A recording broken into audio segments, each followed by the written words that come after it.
যেতে যেতে পথে পূর্ণিমা।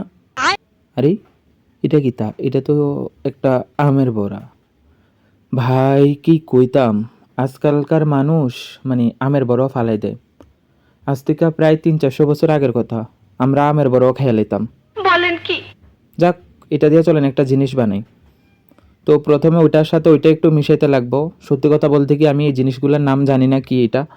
তো এটার সাথে ওইটা মিশাইলে মানে দুইটা মিললা এটা একটু খুব শক্ত হয়। তো নাইলে এটা খুব নরম নরম হয়ে থাকে। তো বন্ধুরা আমি আরেকটা কথা কই যে আমি কয়দিন আগে ফেসবুকের মধ্যে একটা পাখি দেখছিলাম। পাখিটা আমার খুব সুন্দর লাগছে। পাখিটা আমি আগেও দেখছি। তো ওইটা আমার মাথাতে আসলো যে আমি পাখিটারে একদিন আর্ট করুম বা বানামো। তো আজকে আমের বড়াটা দেখা সেরা আমার ওই পাখিটার কথা মনে আইছে। তো আমি ওই পাখিটাই বানানোর চেষ্টা করতেছি আমের বড়ার মধ্যে। তো আপনার আর কেমন লাগে অবশ্যই জানাবেন। আরেকটা কথা আমি কমু যে আপনারাও চাইলে আপনার বাড়ির আশেপাশে এমন অনেক কিছু আছে যেগুলোর থেকে আপনারা অনেক কিছু বানাইতে পারেন। শুধু আপনার আর শকুনের মতো দৃষ্টি থাকতে লাগবো। সরি, মানে একজন শিল্পীর মতো দৃষ্টি থাকতে লাগবো। আর ওই শিল্পীর মতন দৃষ্টি থাকলে আপনারা আর কি করতে লাগবো? আপনারা রাস্তাঘাট থেকে বিভিন্ন বোতল, আমের বড়া, মরা শামুক, পাথর যা পারেন সব খুঁজা আপনার বাড়িতে না জমাইবেন।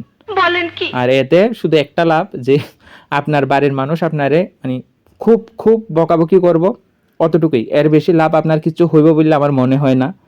যাই হোক, তো আমি হয়তো ওই রকম পিঙ্ক বা অরেঞ্জ মানে দুটোটা মিশিয়ে আমি পাখিটা কালার করার চেষ্টা করতেছি। আপনারা শেষে জানাবেন যে কেমন লাগতেছে পাখিটারে। আর আপনারাও চাইলে মানে বানাইতে পারেন এরকম আমের বরাত থেকে।